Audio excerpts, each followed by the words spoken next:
Testing, testing. Let me see. Everybody in the chat can hear me. For those in the chat, if you can all hear me, give me a one. Yeah, having some technical issues, so I really can't see.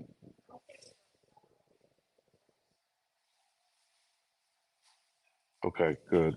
All right. Yeah, I just don't have the feedback. That's weird. Because I usually have like my headphones. So, all right. Well, shalom, everyone.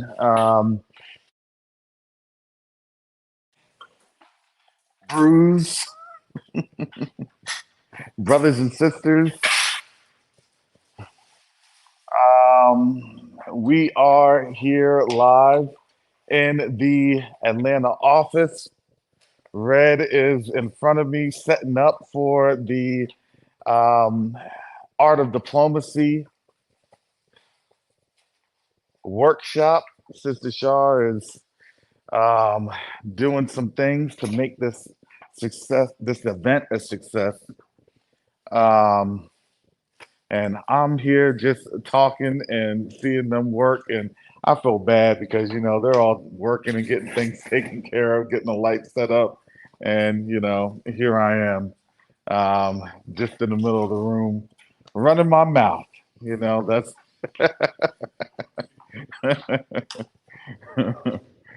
so. So yes, family. I won't be on very long. I'm actually coming from my phone, and it's a little bit of a different setup. I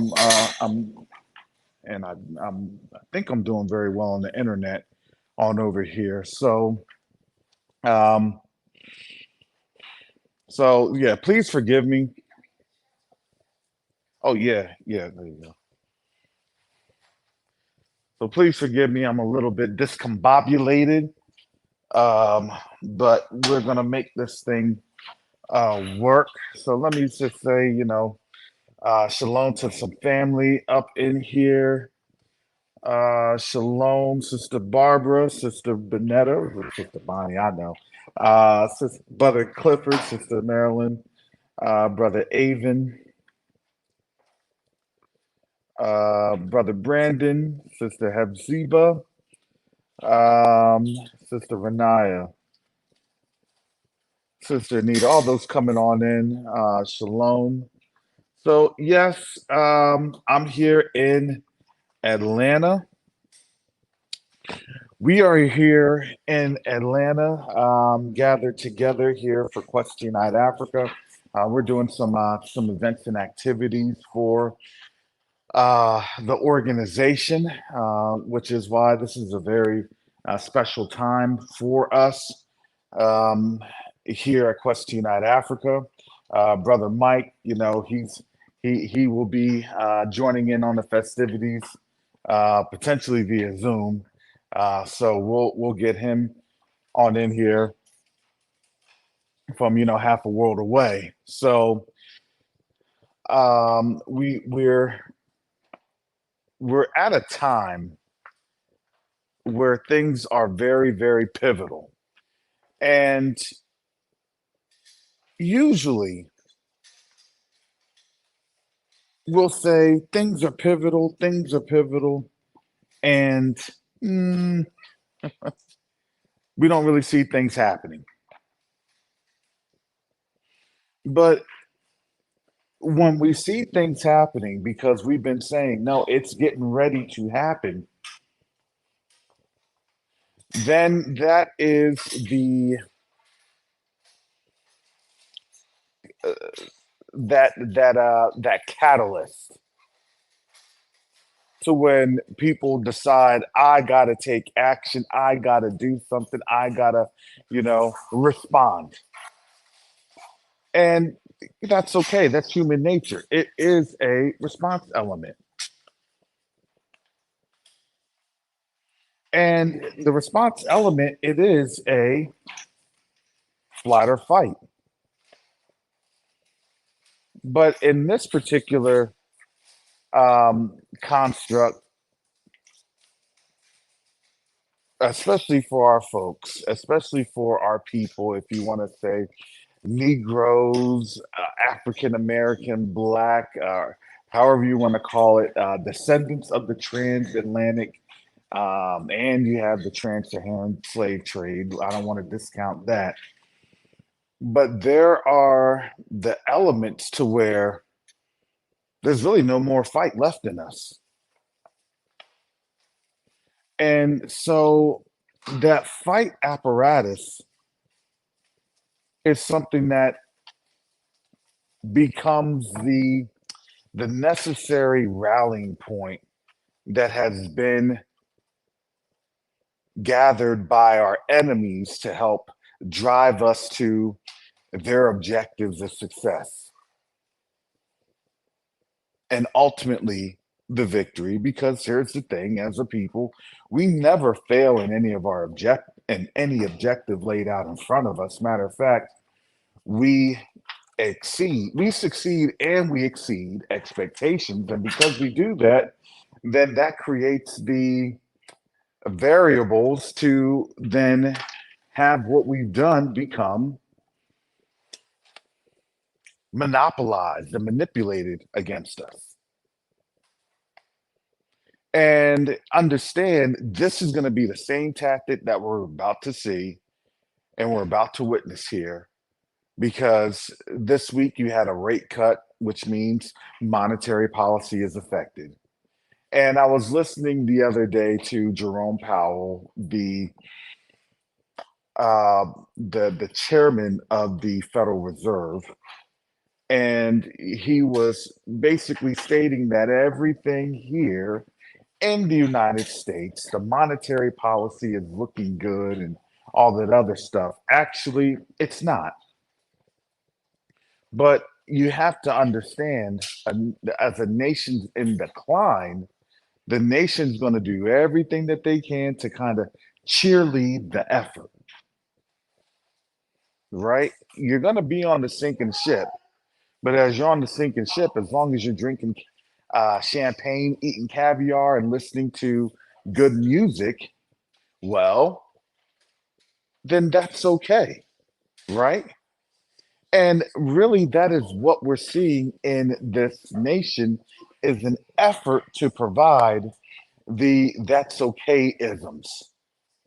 I want to be comfortable no matter what. And earlier this week, we were talking about the morphine drips and that being the distractions of what the society has been geared towards. And the distraction isn't necessarily for them, it's really for us, because we are the movers and shakers. And in mass, when we begin to move a certain way, then they see how we're moving and they try to either respond in kind or they try to hijack that movement and then redirect us as cattle or sheep.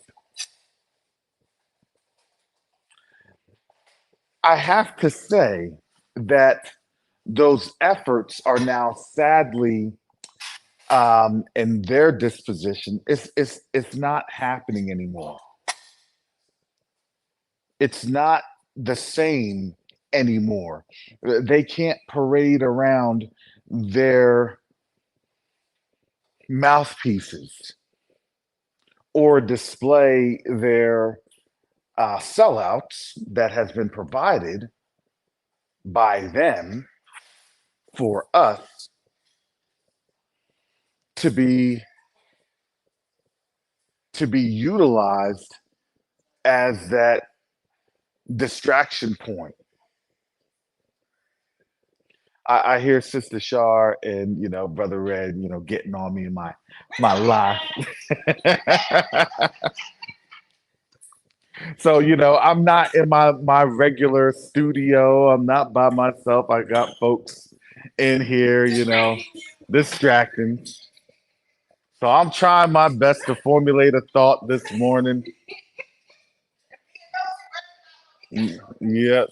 I see Red struggling with the camera equipment, so pray for Brother Red. Pray for him.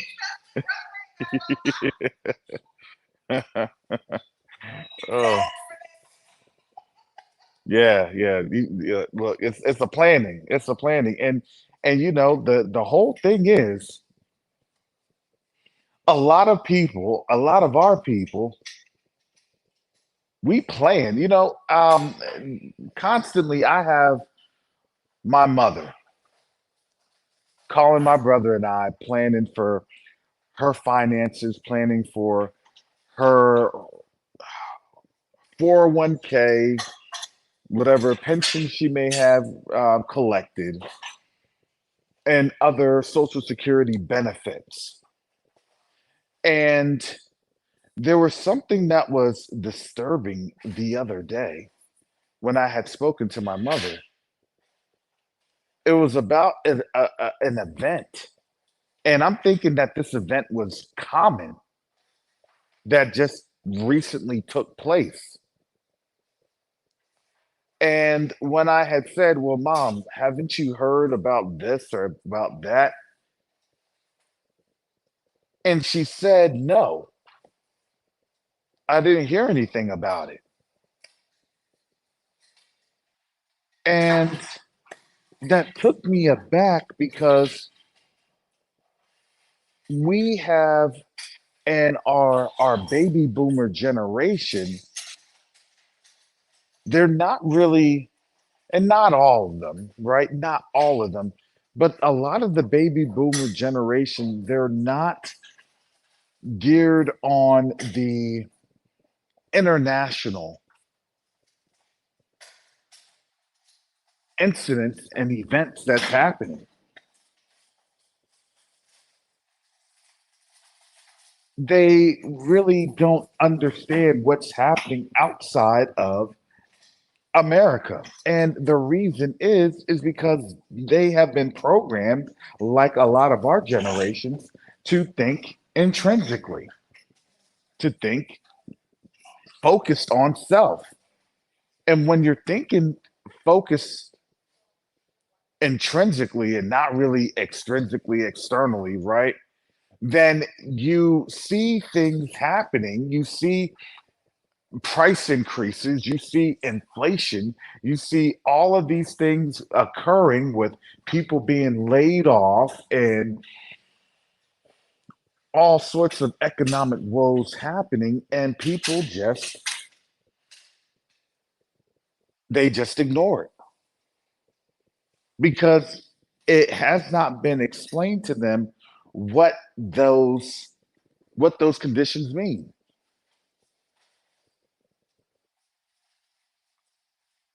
They're not paying attention to what's happening in the stock market. They're not paying attention to what's happening with monetary policy. All they're looking at is a 401k, and they're not realizing that the 401k is just backstopped by the debt. So when you have a nation that's spiraling out of control on debt, you don't have much time left.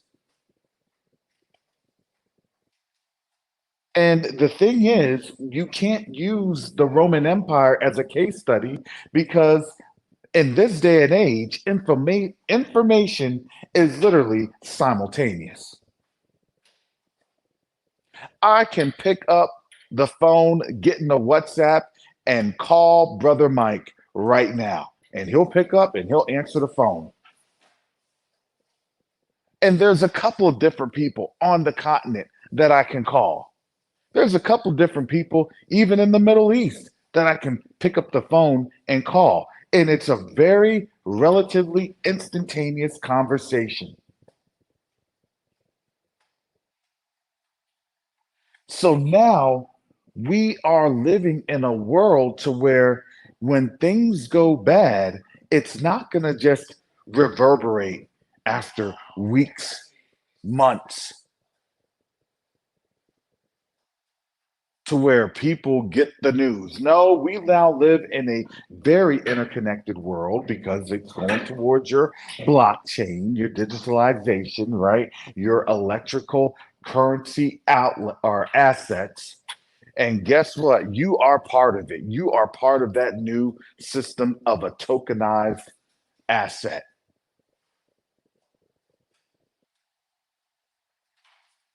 It is called the Internet of Things.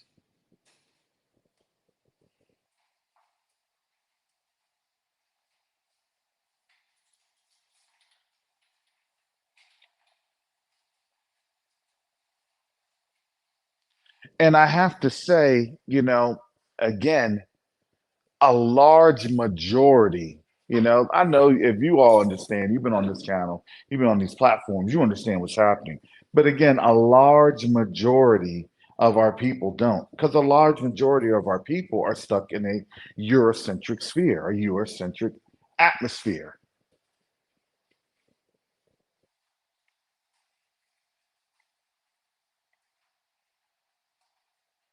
So we have to put that into mind in the context because, folks don't understand what's happening with China. Folks don't understand what's happening with Russia, what's going on in the Red Sea, what's happening with hypersonic missiles being launched, and how that greatly affects markets in Europe because those are goods.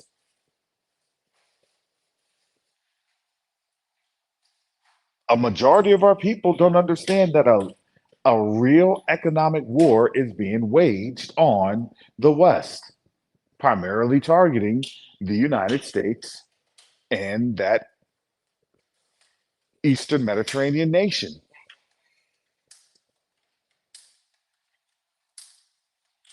A lot of our people don't understand that policy in Africa is changing to where they're not looking at the West, they're looking elsewhere. And they don't realize that the resources that the West has enjoyed from these African nations are no longer available.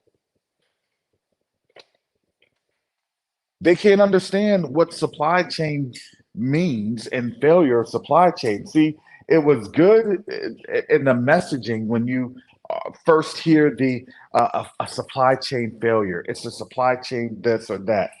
But we really didn't understand, yes, that at the root of that supply chain failure was the fact that the resources that they were getting from Africa was no longer available.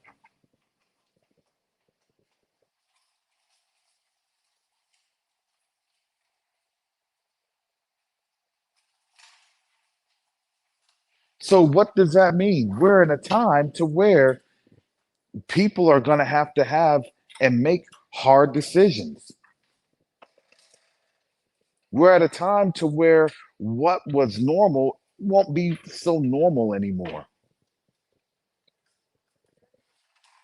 And this is a critical element because a lot of folks that have been used to the idea of what their quote unquote norms were in life, well, that normalcy is no longer there. And their level of normal, that comfort zone, is now being constricted.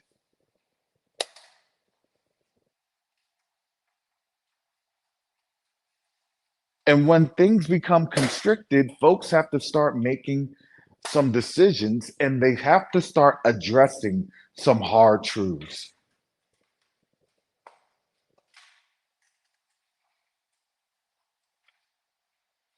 You in our community, you've been aware, you've seen folks in their community come on out and declare their knowledge of things. Okay, that's great.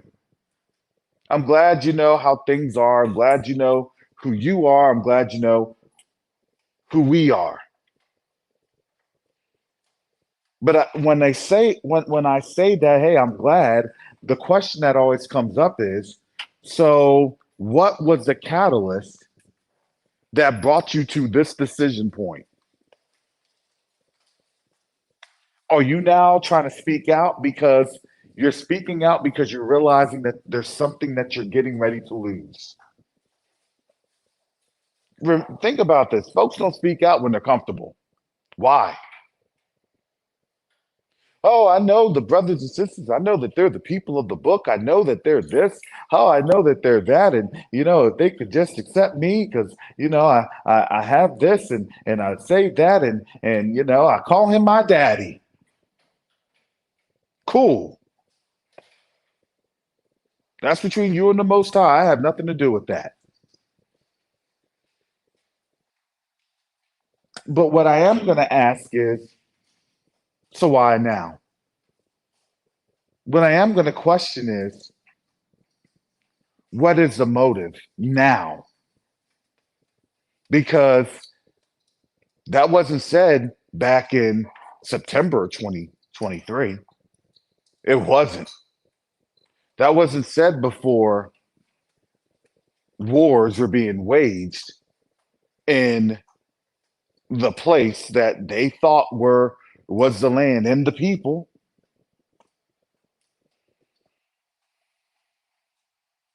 And now that they are seeing that, the information that they're receiving from various news outlets do not hold the people that they had been told were the people are no longer in a positive light, and that there's been atrocities and terrorism that's come to light. And now people are asking questions. Now all of a sudden, well, I'm recognizing some things and I call him my daddy and I don't have to do certain things. Okay. I'm not going to be here to judge what you do or what you don't do, but I am going to be here to ask some pertinent questions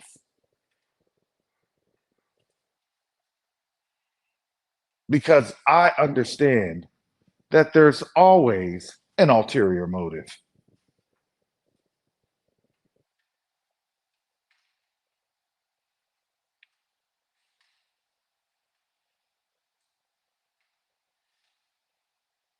So now the question to me is, are they now perceiving how bad it really is? Are they now perceiving the reality of their situation? Because understand the way that this system works, it's to ensure that they are not able to really understand what's happening because it feeds on the mechanism of pride. This system feeds on the mechanism of vanity. And when the scriptures say that we're literally serving a nation that's all about vain imaginations, everything that they do is a construct to help serve their image, then to be able to empower that artificial construct. When those artificial constructs meet reality, then one of two things happen. They either ignore the reality and they just keep going down and down and down to total destruction, which is what they're doing now, or have they witnessed reality and then they fight against the reality, which is what a majority of them have done. They're fighting in their own sort of way. And that fight, it may look innocuous. Well, I'm fighting with you. Well, what's your goal? The same goal as you. What is really your goal? Because I can guarantee you that after 2 millennia of rulership, nobody wants to see power like that because they understand what that means for their generations that follow after them. All right, yeah. Okay, sorry, brother Mike. We're gonna wrap this on up here because of getting set up.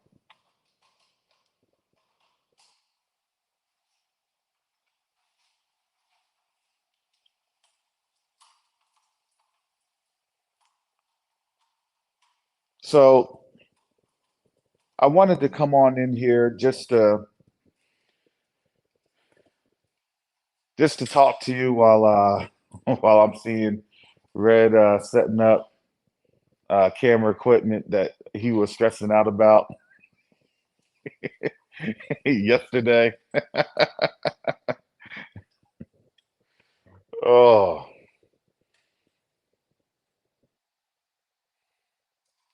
but understand, family, I'm not going to say how much time we have left. I don't know. But what I always tell people, and I said this before and I'll say it again, the Most High allows you to interpret the signs. He allows that for each and every one of us.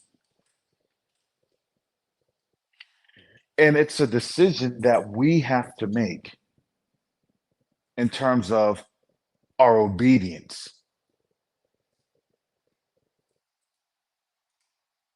This week, for me personally speaking, has been a week of obedience and re examining obedience. Because when we walk the walk and we talk the talk, we're going to be thrown out of our comfort zones.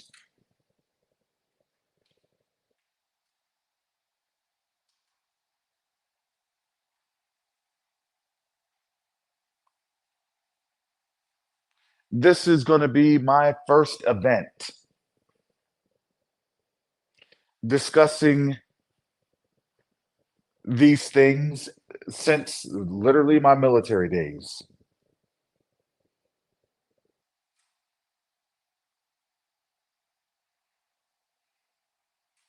And, I've gotten the professional aggravation.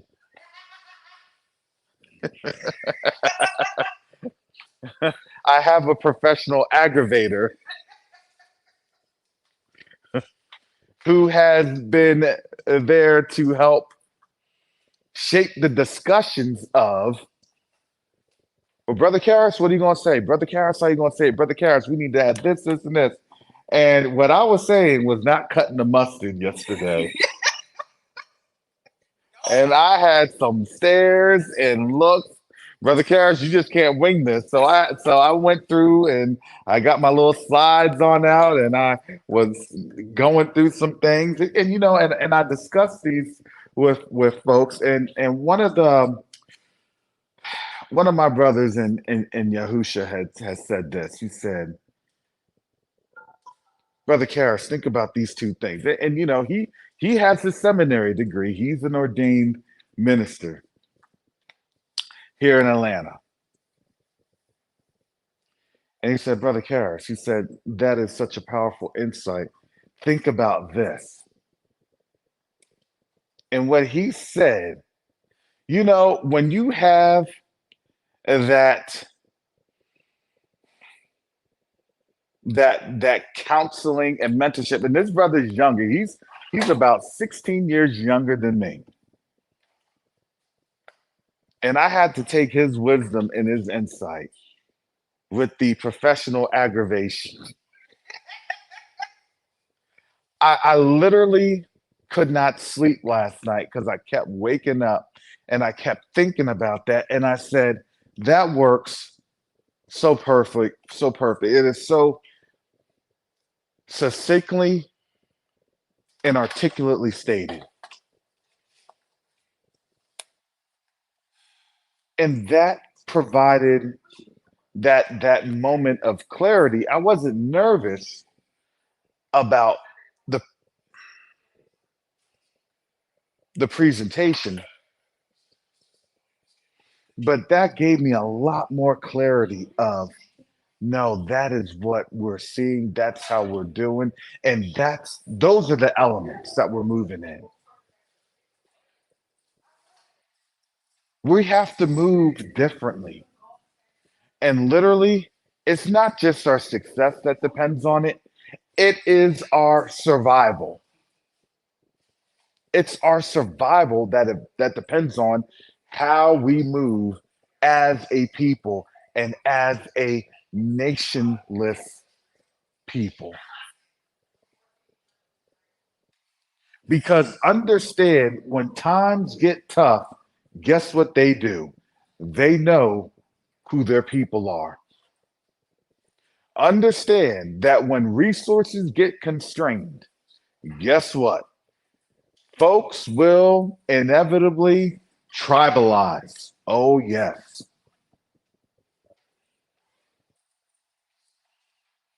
So, all the stuff that you hear, let's share, let's celebrate our differences, let's understand our differences. To me, I always look at that as a dog whistle and it's a mnemonic, right? It's a pseudo fallacy, you know, that whole double entendre. Because when worse comes to worse, tribalism will ensue. And I don't care where you're at here in the United States. Because people will then constrain resources. And if you don't believe me, understand what happened during World War II, especially amongst communities. And really, it was our community and their community. You really didn't have a high influx of a Hispanic population till after World War II.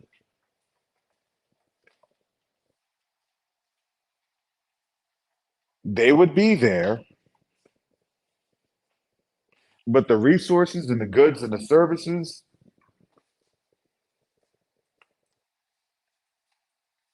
we had to do it on our own.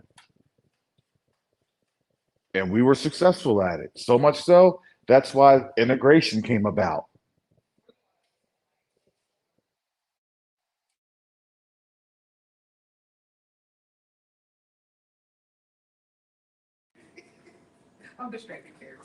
So understand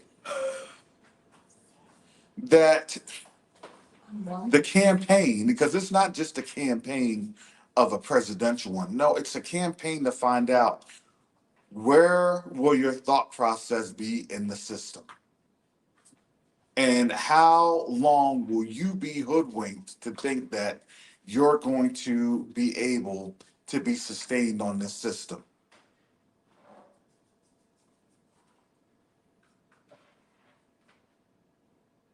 Because when people talk about, yeah, let's get this war started, all I can say is those are the same people that don't really understand the mechanisms of war. Those are the same people that has never been in the military nor served one day in uniform, nor have had any type of downrange experience, that have seen the horrors and the brutalities of war. Because I know for our veterans, that have done and been exposed in this, they understand there is a different scenario. There will be a different scenario.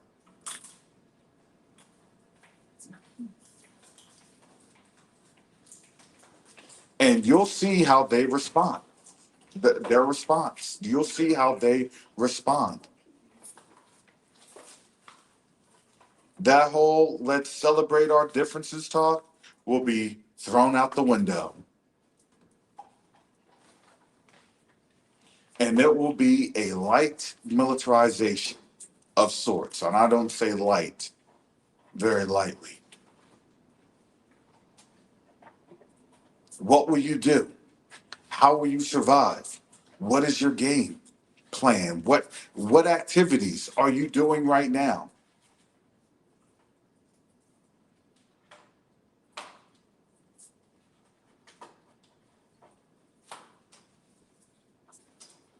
This isn't to scare anybody, but it's to prepare. Preparation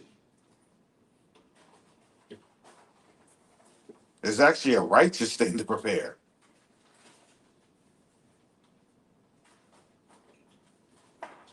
Because why? Because even the scripture says, listen, those that have prepared,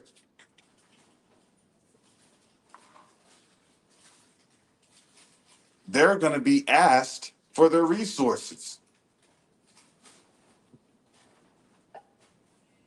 And it even states that with Babylon collapsing,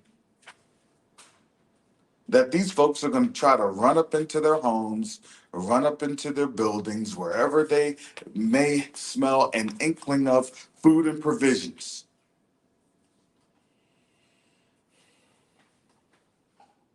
Because that's the desperation coming through.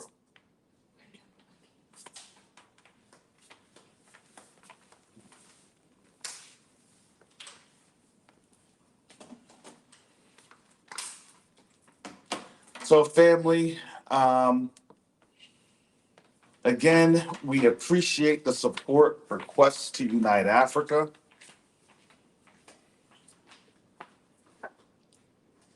We can only make it from your support. We can only do this from your support. And your support is liking, sharing, and subscribing, which goes a long way.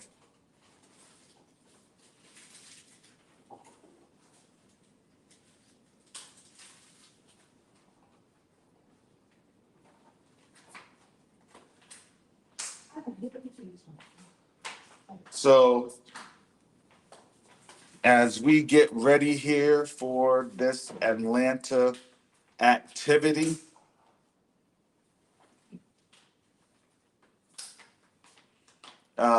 keep us in prayer. Keep Sister Shar and I in prayer. Keep this organization in prayer.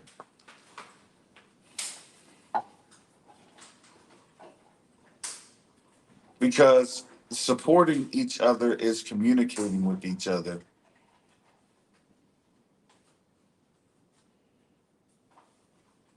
Because literally, that is our currency, that is our worth, that is our value.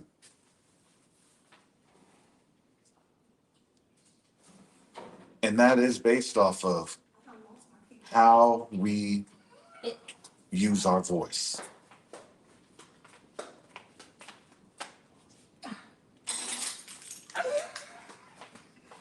So, with that said, Sister Shar and I have to get together to get some things knocked on out. Sorry that we came on. I came on a little bit later. Um, but yes, family, we're going to be doing some awesome things, some big things through the weeks ahead. The Most High has put us in awesome positions, and we are waiting for the harvest. Because now it's harvest time. The workers are few and the harvest is plentiful. And if you'd like to help be a worker, please sign up to volunteer for Quest Unite Africa.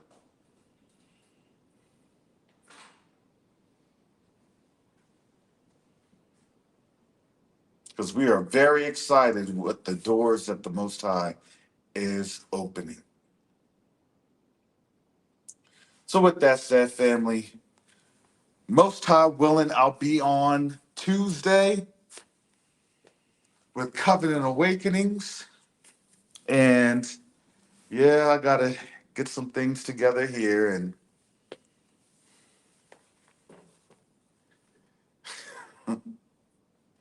do my little bit of a final walkthrough, talk through. So, with that, family, for Quest Night Africa, Shalom, Salama, Siemi, Shalom, peace and blessings, Yasharel.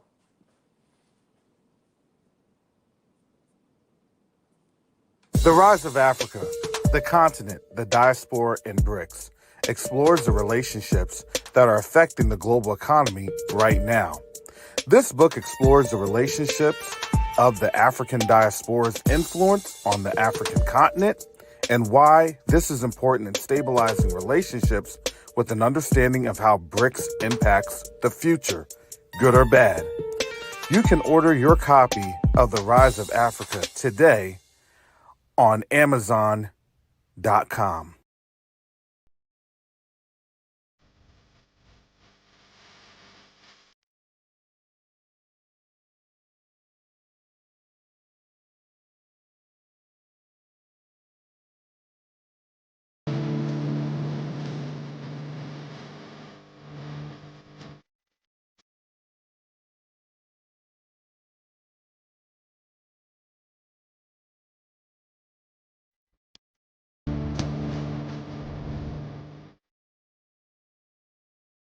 What were you taught about marriage? Did it have you properly prepared for the journey or desperately frustrated looking for the nearest escape? I'm Shar, founder of Law for Love, the most special place in the legal system in Atlanta. And after navigating families through the court system for more than 13 years, we are now taking those lessons learned to serve and support families to build healthier, happier, more purposeful marriages. Join us live on YouTube at Law for Love ATL Monday nights for our family meetings. Yes, grown folk discussions.